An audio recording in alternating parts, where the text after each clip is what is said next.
at this stuff. Thank you. So we started by introducing the idea of what current electricity actually is. It's this idea that charges move, and when charges move, you now have a current. Current's measured in amps.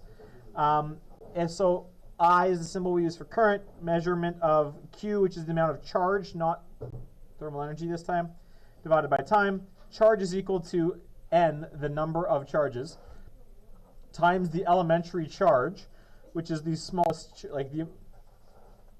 usually we say protons and electrons each have a charge of 1, one's positive 1, one's negative 1. But that doesn't actually tell us anything. Relative to each other that works, but as they are relative to actual current or charge carrying objects, the charge on an electron and the charge on a proton is 1.6 times 10 to the negative 19 coulombs. Obviously the proton's going to be positive, the electron's going to be negative. So if I want current, it's the number of charges times this elementary charge divided by the time they take to go past a particular point in the circuit. That gives you current. 1 amp of current is 1 coulomb per second, so that's going to give you a lot of electrons moving relatively quickly. Then we were talking about current flowing through a conductor unless there is a potential difference, which we also call the voltage. This is the thing that supplies the energy, whether it's a battery or whether it's a socket in the wall. These two different things, batteries provide DC current, electrical outlets provide AC current. As far as how they behave and what you guys are going to do with them, there is no fundamental difference. Once you get into applications of this stuff, you might start to address places where you have to take into account the fact that they're different, but largely we don't. And then we have to have a closed circuit. The current has to have somewhere to flow. The analogy that I gave you is I compared it to like a river. And then in addition to current, so we talked about how a potential difference. We called that voltage. We talked about voltage down here. Voltage, V, is measured in volts, V. And it's the difference in potential energy per charge between 2 points. Things are only going to flow if they have potential energy and then need to use up that potential energy. And then resistance. Resistance is the other piece, how difficult it is for current to flow through an object. You need to have a certain amount of resistance, otherwise you could short circuit your circuit if there is no resistance. And that's how you blow up your battery or start a fire in an electrical outlet or that kind of thing. Voltage is measured in volts. Resistance is measured in ohms, this fun little symbol here, omega. And then the relationship between voltage, resistance, and current is given to us by Ohm's law. This was the original formulation of Ohm's law here in pink. The one in the green is the one that we use more often. Voltage is equal to the voltage required is equal to the current present times the resistance, or resistance is going to be equal to the voltage divided by the current. And when we start actually playing with this stuff, you'll see how that works out. Then we talk about electrical current. We said, okay, well, there's conventional current, and then there's electron flow, because the electrons are the things that are actually doing the moving. Protons do not move, because if protons move, that means the nucleus itself would be moving. And that doesn't happen. Otherwise, the whole object would just kind of be morphing as the current flew through it, and that doesn't make sense. So electrons are what actually flow. They flow from negative to positive. The conventional current, because we didn't know electrons existed, we didn't know that they were negative, conventional current goes the other way. It goes from positive to negative, and rather than fixing anything, physicists and electrical engineers just said, okay, we understand that we're wrong. We know that it's totally backwards. It doesn't actually change any of our calculations, so we're just going to leave it the way it is, and y'all can figure it out. So unless otherwise stated, we will always use conventional current, the assumption being that if protons flowed, this is the direction they would flow in, even though we know that's wrong, they don't. That's just what we do. So if I'm not mistaken, that was Wednesday, or whatever day that was that we last did this. And then Thursday, you guys were supposed to write me a test, and I was gone because my daughter was sick. Friday, you guys were all, you guys had Pro D Day. Monday was a holiday. Tuesday, you wrote me a test. Here we are, almost a week later, having accomplished nothing. So let's keep going.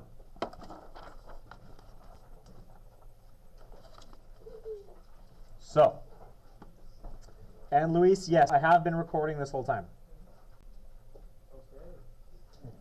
Because I was waiting for that hand to go up. Are you recording? And you didn't, so now I'm just letting you know. You're often concerned about this, so here we go. No. You cannot grab a crush. A loonie. You got a loonie, I'll sell you a cream soda. A buck? Sorry, what? A buck, yeah. Power, here we go. Yes, if you got a loonie, I'll sell you a pop at the back of the class. I got lots of Coke and I got 4 cream soda crushes back there. So we've already talked about power. Power was equal to what? Sorry? We defined it as work over time. Work over time in words, not just the equation, is this idea here. It's the change in energy. I'll write it like this. Yeah, the change in energy, because work is equal to a change in energy, and this is the formulation we want to use. Should zoom in here a little bit. Power is the change in energy per time. Sometimes the language that you see here is the rate of change of energy.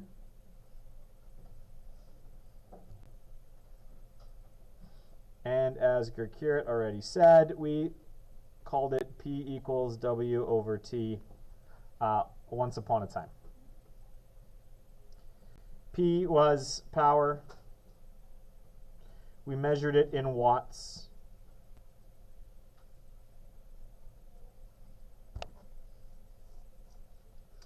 But there's got to be some sort of formulation here that we can translate this idea of work over time into electrical power. We had, I'll just give it to you and I'll show you how it relates. For electrical power, the formula we're going to use is power is equal to the current you have times the voltage. Now, current is measured in what units? Current is measured in amps. No, you're right. Let's just do this. Current was measured in amps, and now an amp, I'm just going down here real tiny. An amp is what?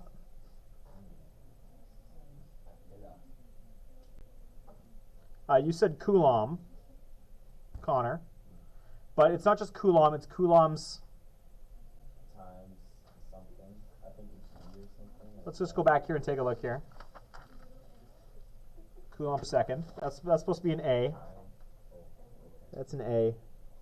Little arrow. Current's measured in amps, which is actually a Coulomb per second. I'll zoom in so it's really easy to see what's going on there. See, that's an A and then a Coulomb per second. Times by voltage. Voltage was a measurement of what? Did we have units for voltage? Ooh. Let's go back here and take a look at it. We called the units for voltage volts. We said it was big V. But I also said it was the difference in potential, or how did I say it? The difference in potential energy per charge between 2 points. So if we're looking at potential energy is also measured in what units? Sorry? Joules, yes, joules. Per charge, and charge is measured in coulombs. So a volt is actually equal to a joule per coulomb. Would have been useful if I wrote that down last week.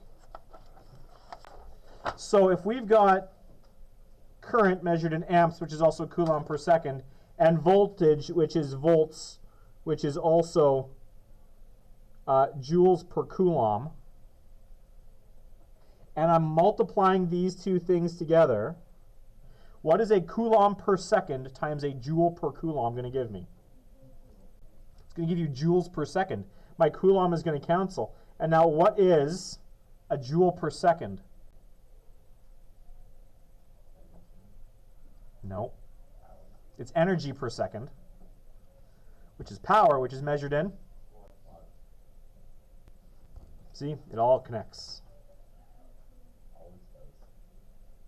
You betcha. I being current, and V being voltage. Let's write it up here a little bit cleaner. A current is amps, which is equal to a coulomb per second. Yes, I would love nothing more than to do that for you, so you can actually see what's happening here. Which was a coulomb per second, and voltage, which is volts, which is also written as a joule per coulomb.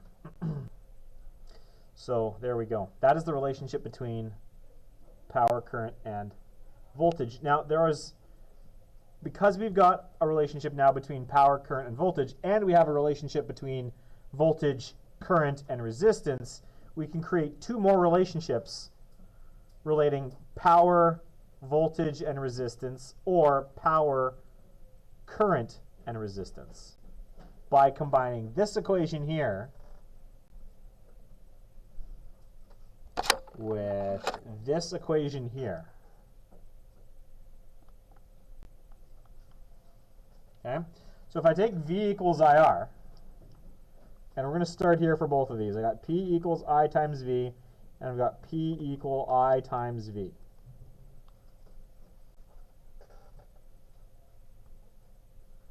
If I take this expression here,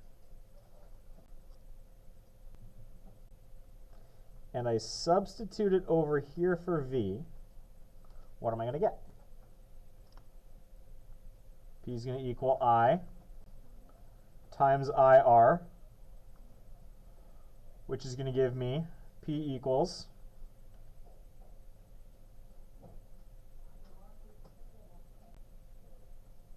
I squared. Yeah. R. Yeah. P equals I squared R.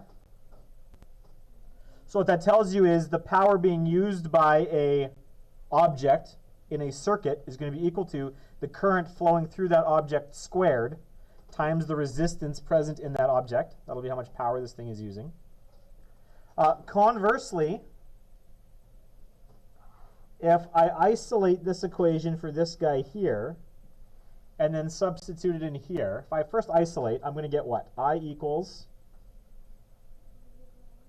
V over R. And now I'll shove that right in there. I'm going to get P equals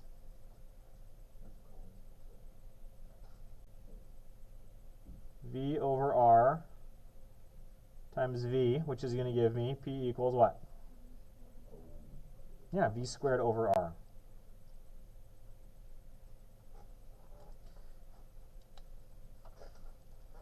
So depending on the information that's given to us, now we've got three expressions for electric power being used by an object in a circuit. Yes, Manuel?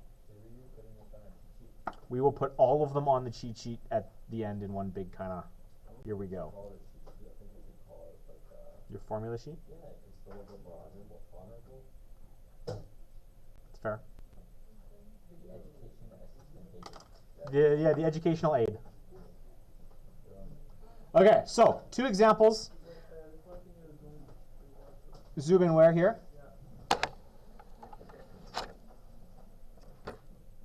Yeah, toss it on the desk and go get yourself a cream soda. Gracias.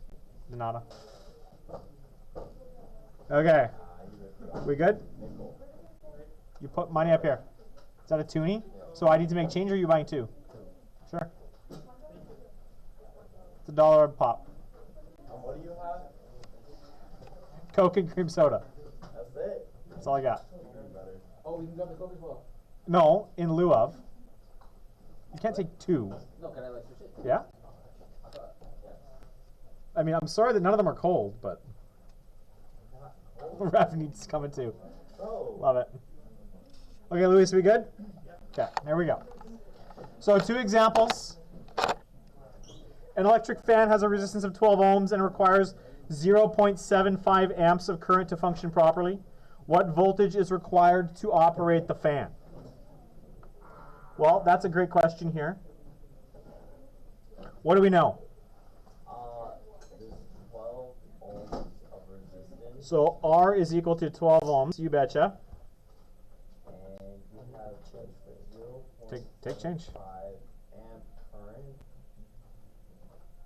So the current I is 0.75 amps, and I want to know what voltage is required to operate the fan. So I'm looking for V. So what relationship then are we going to use here?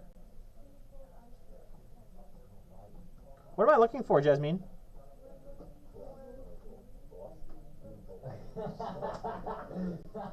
Volume. What is the No, I'm not. V equals IR? Love it. I'm not. What do you say velocity? Okay, so the current flowing through the lamp is 3/4 of an amp, and the resistance of the fan, is 12 ohms. So what is the voltage required to operate that fan?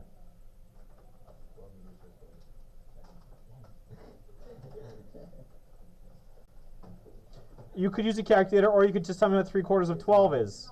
It's 9. 9 volts. So what kind of device, or what could we use to power this fan? A battery. What kind of battery? Car battery.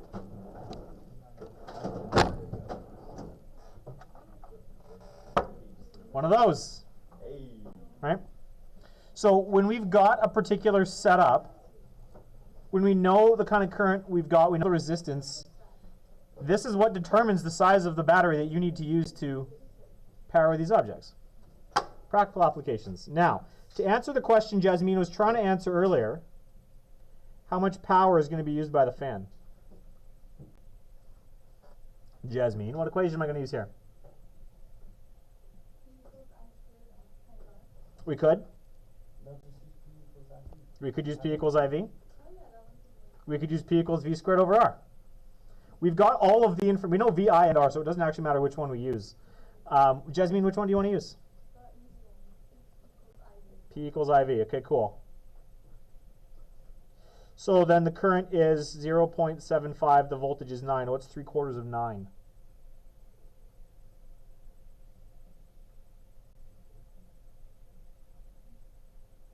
Sorry?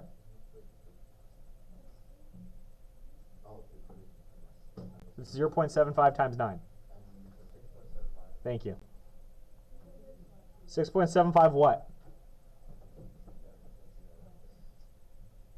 Units on power are? Watts. Done. Next one. I've got an electric heater emitting 1 times 10 to the 2 or 100 watts of power when connected to a 120 volt power line. What is the resistance in the heater? So you plug in the heater. We know it's a 100 watt heater. This is like the kettle we had before. This is a pretty weak heater. 100 watt heater is not much. My kettle was 1500 watts. When it's connected to a 120 volt power line. 120 volts is coming from where?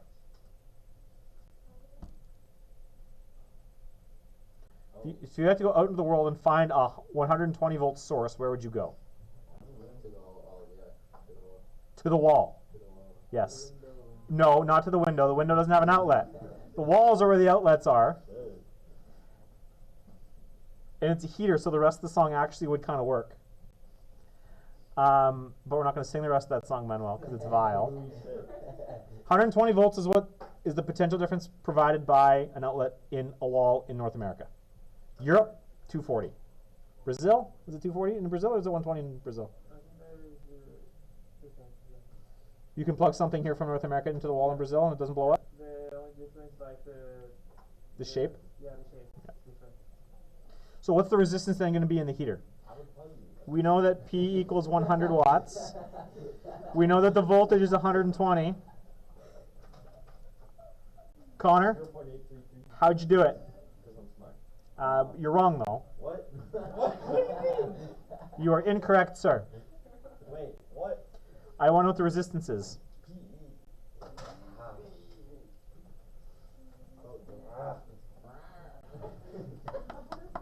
No, P equals IV.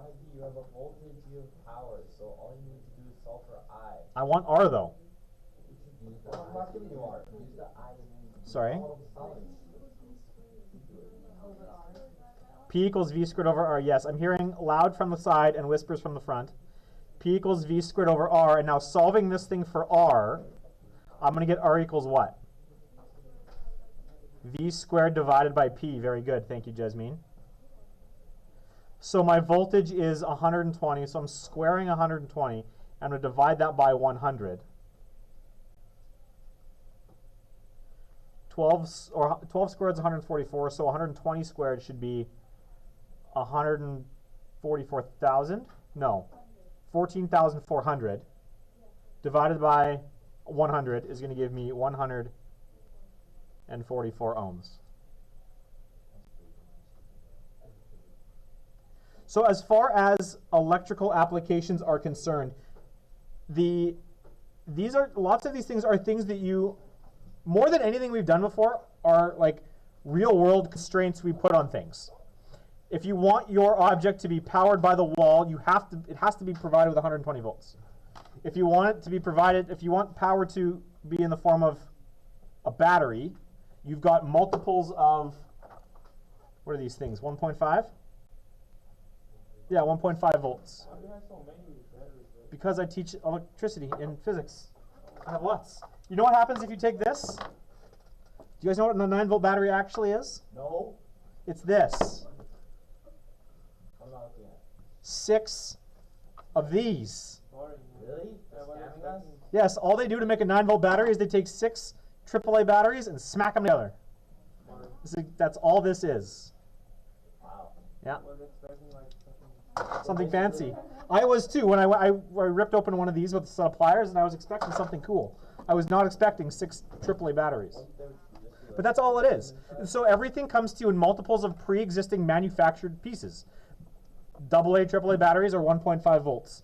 A 9-volt battery is a 9-volt battery. Car batteries have a particular voltage associated with them too. The wall is 120, unless you're in Europe, and then it's 240.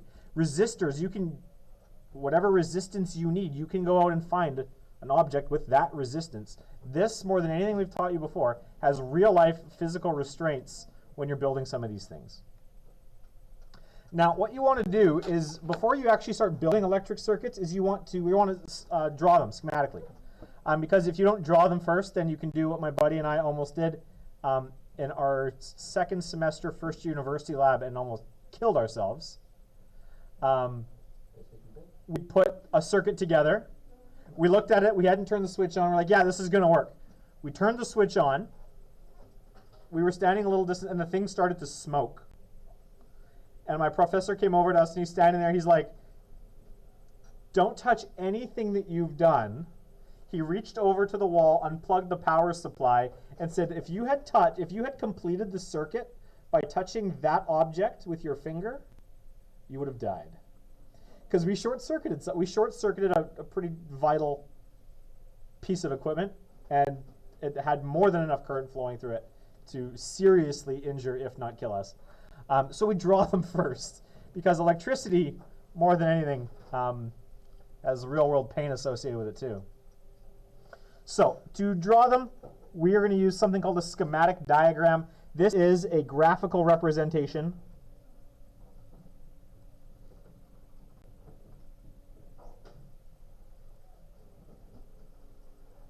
of a circuit.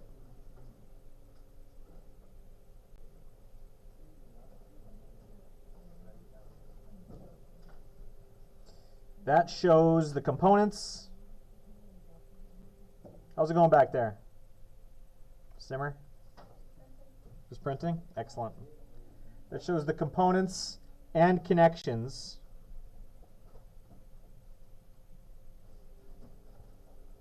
using standardized symbols.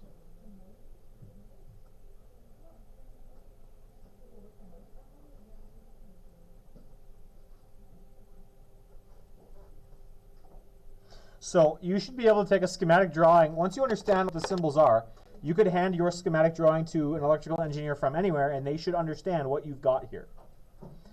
Again, just like math or in chemistry where we want to have standardized language that everyone can operate in, electrical engineering has this as well.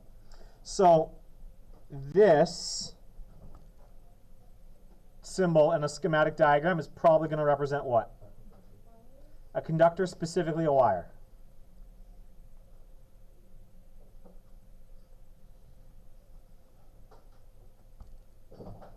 And the function of a wire or a conductor is to do what? What is the purpose? Yes, I'm just going to use slightly different language, but yes. It allows the current, it's current flow. That's all we care about at this point, current flow.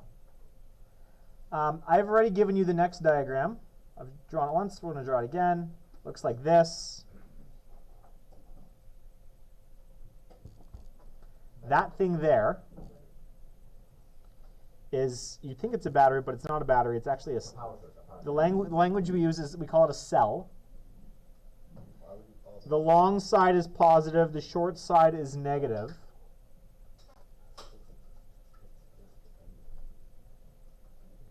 It's also called a source. And typically this symbol is DC, direct current source. You put a bunch of cells together, now you have a battery. But a single cell is technically a cell. Battery is multiple cells together. This is a battery.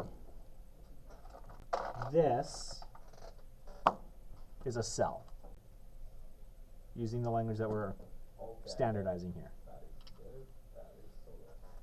Nope. Cell solo, cells together equal battery. And the function here is a source of voltage. No. Someone's going to make that mistake, and it's going to be your fault, Manuel.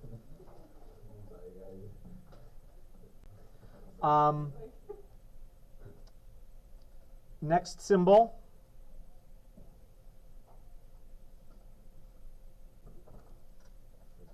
That's a resistor.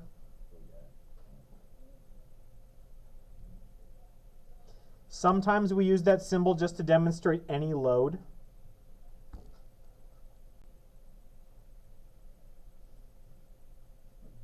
And the function of a resistor is to do what? Yes. Well, to hinder the flow.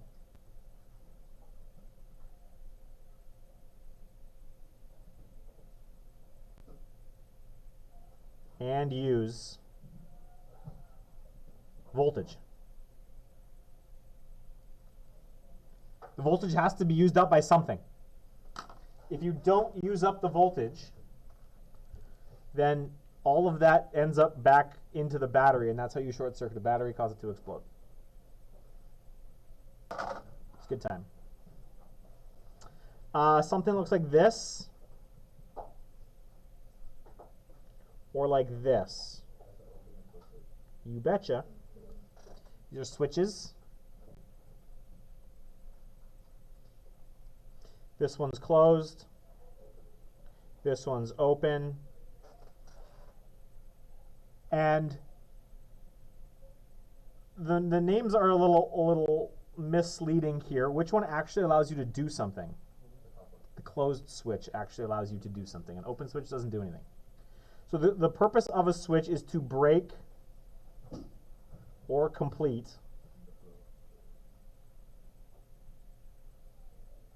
this, I'll say the circuit.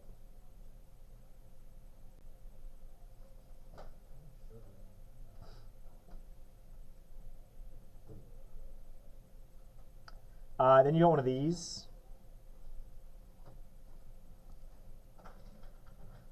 Anyone take a guess at what that is? That is it's kind of.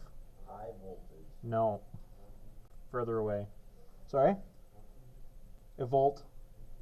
Meter. Yes.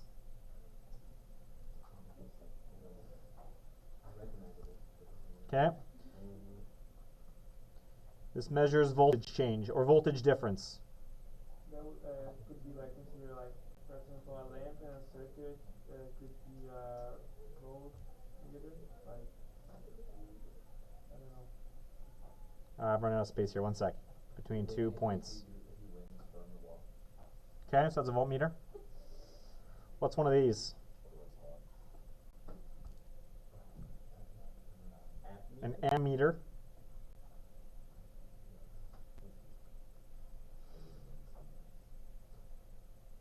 Measures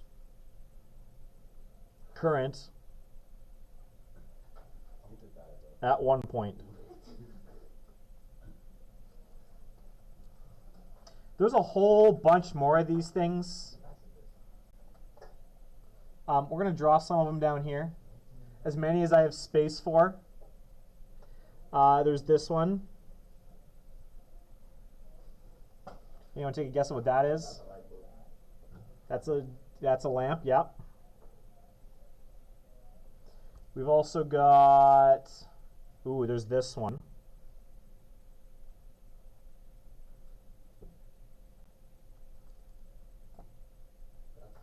That is ground. Really? Yeah. We've got one of these bad boys. Oh, not a battery? No, that's not a word. What is it, Manuel? I don't know. That is a capacitor. But there's two types of them. There's There's a polarizing one. Does it matter for this person? no, we're not even going to touch capacitors in this course. There's one of these. Looks like a resistor, not a resistor. Grass. A coil is, what does a coil do? It enhances the magnetic field. What's it called? Starts with an I. It's there, Manuel. What is it?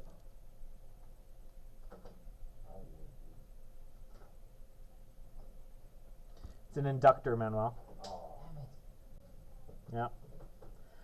If you're going into other things, then you've got ridiculous ones, things that look like this. If you're going into electronics, I gotta make sure I do this right. Oh, that's all. That's what we call that. You actually know this? Oh, fuck. It starts with a TR. It does starts with a TR. It's transistor. It's a transistor.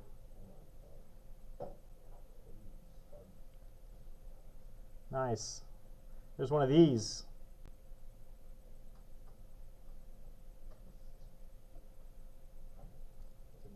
As a diode. Think of a diode as a little light, a couple different colors.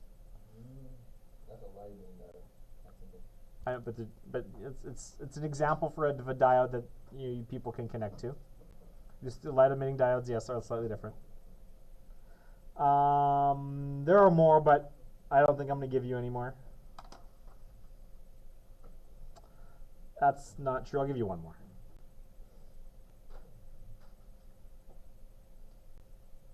See if Manuel knows what this one is. I recognize it.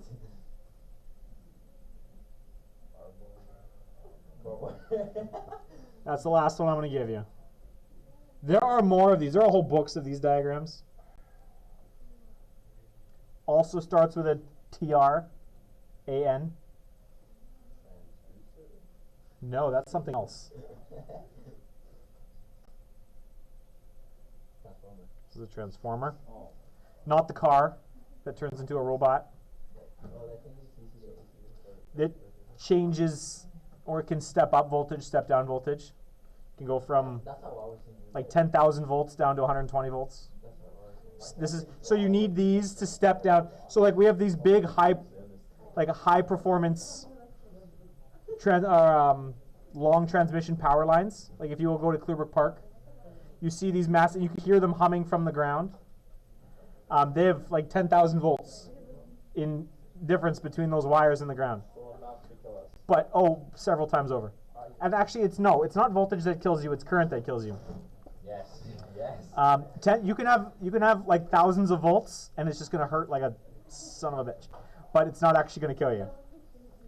That's how electric fences work. They have massive voltages, but really, really, really tiny currents. A 4 amp current is enough to kill you. So that's not a. That's it. Okay, so hang on, like. If we're gonna get really technical, I could kill you with a paperclip and this 9-volt battery in my drawer. Okay, right? No, I'm not. The Wait, wait. Absolutely, I could. Hold up. So, hang on. With the voltage, what is, like, how does it transfer the voltage to make it, like, feel like a shock? So what voltage is, again, remember what the language you have for voltage. Voltage is the potential difference between 2 points. Right. So you've got an area of high and an area of low, And then and it wants to bridge that gap. If you give it a bridge, now you become a source of current flow between a place of high potential and low potential. And that's why they give it really low current, because otherwise you get current.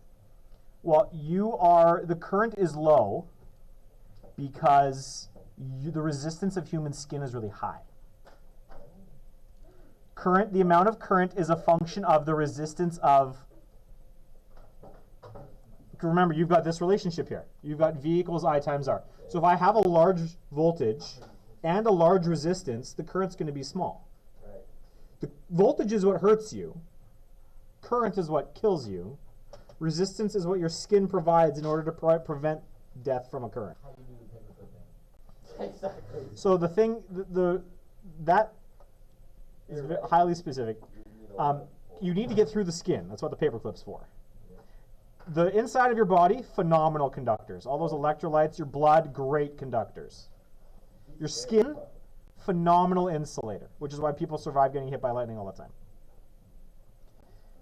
Because it burns you greatly, it hurts, but it doesn't kill you. All you got to do is, one of these, and your heart's not actually that far in there either. So one of these and 2 paper clips, all you got to do is create enough current, to disrupt the heart muscle, because the heart muscle is just electrical impulses, You may as well just stab them. and you're dead. Oh, no. You can't, he's not going to, stabbing him, the paper clip's not going to kill him. You need the 2 paper clips and the 9-volt battery. Whoa. But that is beside the point, yeah. So you mean you would just have to break the skin, that's it? No, you gotta get a little ways.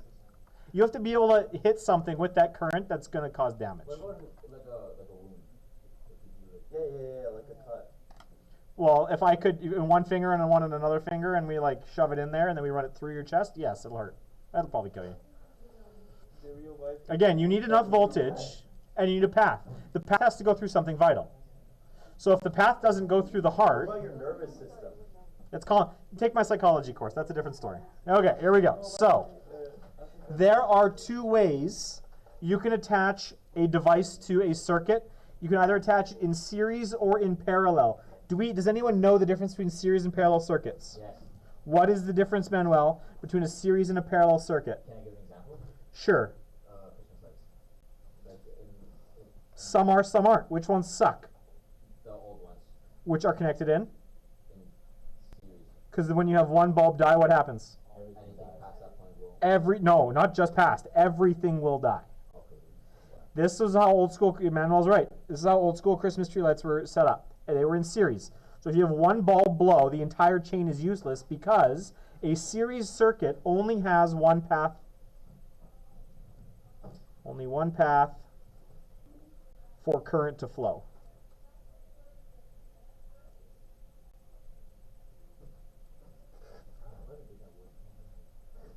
It's cheap, it's easy, but it's stupid.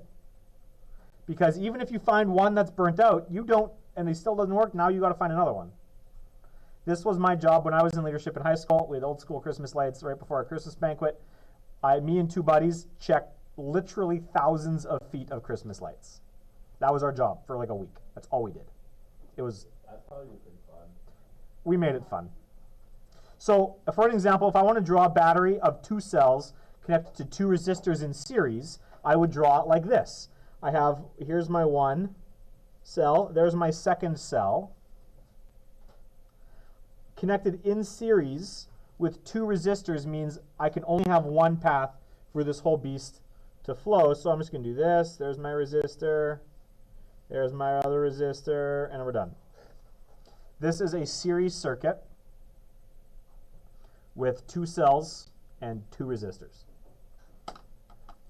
This is the positive side of those cells. This is the negative side of those cells. So conventional current, I, is going to flow that way.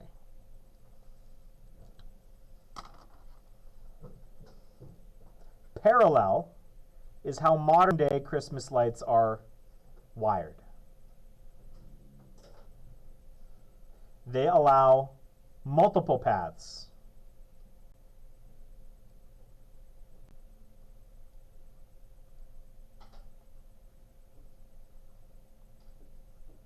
For the current to flow. Does that mean like this has like more wires? You betcha. Yeah. So there's a bunch of different ways you can wire this thing into parallel. But it's slightly more complicated because if everything's in parallel,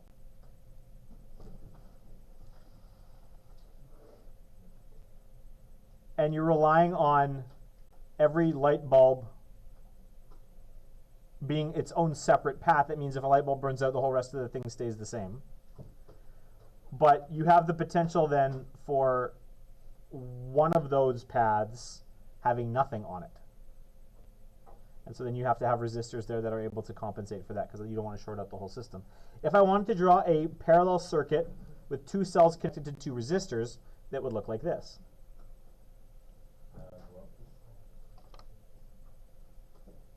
There's my two cells. Now, if I want my resistors connected in parallel, I'm going to have one branch with one resistor, and I'm going to have another branch with another resistor. So that at this point, my current is going to split. Some is going to go down this way. Some is going to go down this way. Yeah. What happens when the battery explodes? Why does it explode? Because all of that, like the flow of electrons, heats up to the point where, because like these, they all have chemicals in them. These chemical cells. You heat up that cell until it reaches its ignition point. Now you have fire. And in your case, Yes. with like the circuit and The smoking circuit. Yeah. So it was. You said if you touched it or whatever, it would have. We would have completed a circuit and it would have killed us. Yeah. Okay, so that's what it was. Yeah. It wasn't the. There was a lot of current running through a very small area. Yeah, and it would have been bad. Got it. Okay. So it could have also heated up and exploded. Oh, that's why it was smoking. Got it. Yeah. But that one wasn't a battery. That was plugged into a power supply. Like a physics table, big power supply plugged into the wall. That thing would have continually fed power. There was no burning out. It was burning out the components in our circuit. There was no battery there. We were providing a lot of voltage to a very delicate circuit. Not something you guys are going to do in high school. If this circuit would be like, Flip the page. was bigger, like that circuit, you need a corrector, it would be that too? Like if the circuit was bigger, like. It all depends on what the current is. Current's the determining factor on whether or not you live or die. Doesn't matter what. Yeah, doesn't really matter what's going on in the rest of the circuit. So last piece here. It's taken us a while to get through, but that's okay. So for some of you, this is brand new because you didn't do this in grade 9, and that's totally okay. Well, it's not ideal, but we make do. So we take our time going through it. Measuring voltage and current. We can measure the voltage in a circuit using a voltmeter, which we already have a diagram for. And we measure the current in a circuit using an ammeter. I already drew those out for you. One is a V in a circle, one is an A in a circle. And the description that I gave for each one of those is determines how they need to get connected to a circuit. Voltmeter, I said, it tests the voltage difference between 2 points. So if you're connecting it to 2 points on a circuit, a voltmeter must be connected how? To be connected in 2 points means you'd connect it here and you'd connect it here. You're connecting it around other objects. So a voltmeter, by connecting it to a circuit, it's allowing another path for electrons to flow. So when you connect a voltmeter, you have to connect a voltmeter in parallel. Otherwise, it's not going to measure anything. because you have to connect it twice. It measures the voltage drop across a device. So for example, let's say I have a simple circuit. I have a couple AA batteries.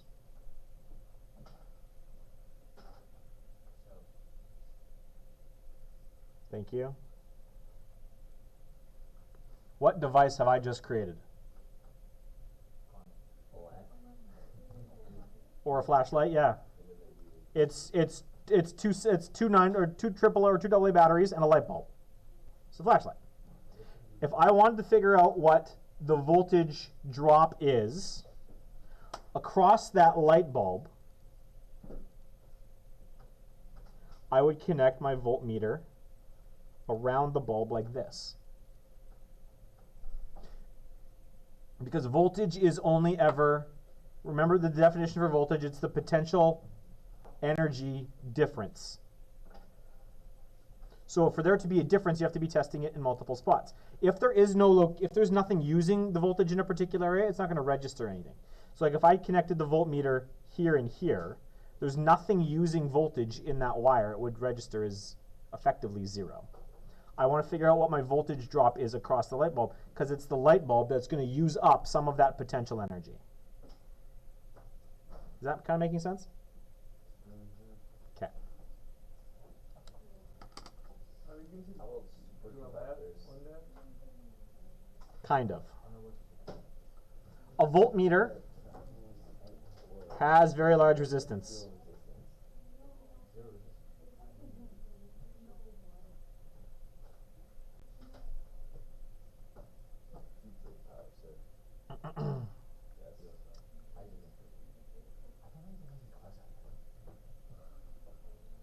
We only want to test, this is a fun fact, want to test a few charges to see how much energy they have.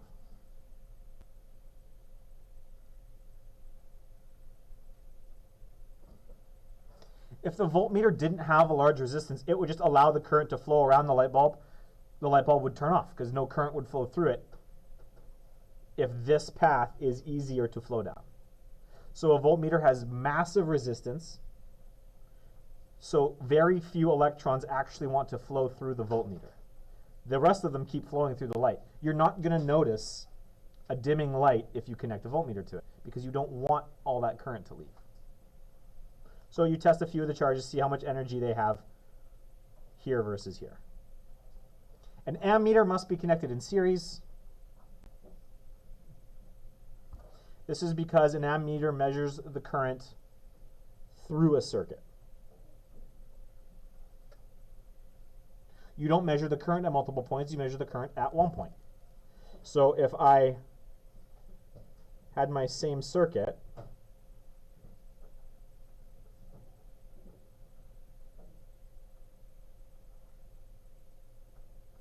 and I wanted to measure the current there, I would have to toss my ammeter into the circuit in series.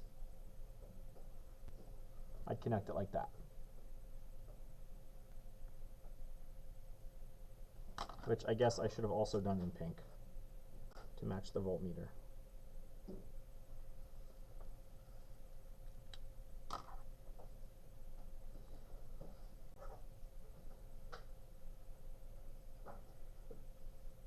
And an ammeter has very low resistance. If I could spell resistance, that would be good.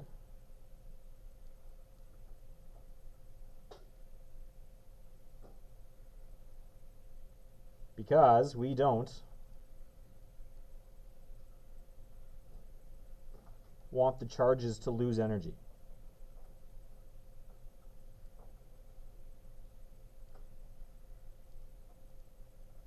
As we test our current. Or I'll say as we count them, because that's really what we're doing.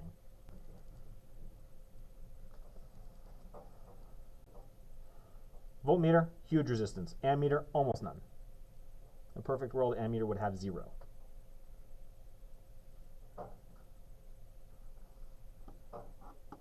And we've mentioned it before, so we're going to mention it again. The two different kinds of current. DC stands for direct current. Means it flows in one direction, such as current from a battery or a cell. And alternatively, you have AC current, which is called alternating current.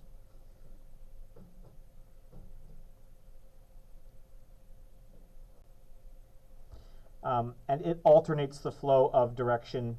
And in the case of home electric circuits, it alternates at 60 hertz. So 60 times per second, it changes direction. AC is more advanced than what we're going to be dealing with, so we're just going to ignore it. Because for the vast majority of the circuits you use, like even my laptop plugged into the wall, the reason that these things here exist, oh, it's plugged into there. Where's a better example? Sorry? Oh, yeah, there's another one before there. Thanks, you. Naya? They even plugged in them. Nope. It's not, you're just leaving it plugged into the wall. This It's a little waste of energy. It's not plugged into anything. Is there anything flowing? So the whole purpose of this thing here is to convert the alternating current coming out of the wall into direct current so that my computer can not get fried by the alternating current coming out of the wall. Sorry? No. Manuel's trying to convince Connor to do something that's going to be harmful to him. No. Oh, I thought you were going to put paper clip in there. I thought so too. Like, so I'm just saying your orange cord is plugged into the wall, but it's not connected. Yeah, so if it's not connected to anything, is that a complete circuit? So is it using any power?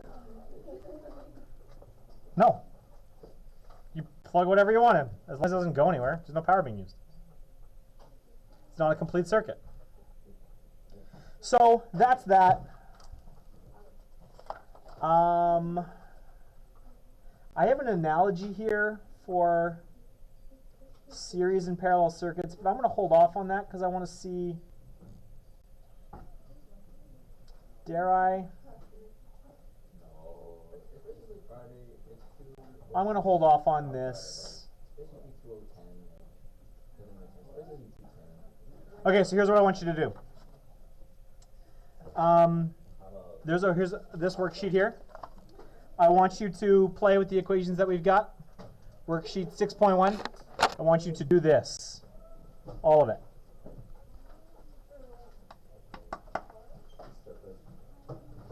There's some graphing you're going to do there in question 10. I know you love graphing. Oh, it's analyzing graphs? That's part B. Analyze the graph you've just created. Tomorrow you guys are going to want computers. Bring your computers tomorrow. We're going to do a digital lab. Do you know the order of your block? Tomorrow is Thursday, so it's DCBA. You guys are the double block. Okay, so it's Second block. So yeah, we're gonna do a digital lab tomorrow. Make sure you guys have your computers here. I have no idea. Probably the after. Whenever the last week of school is, it'll be there. I guess the Wednesday of the last week of school is your guys', I think. I have no idea. Wait, that's it? Get to work on this. Shouldn't take you too long. See you later, Harshan.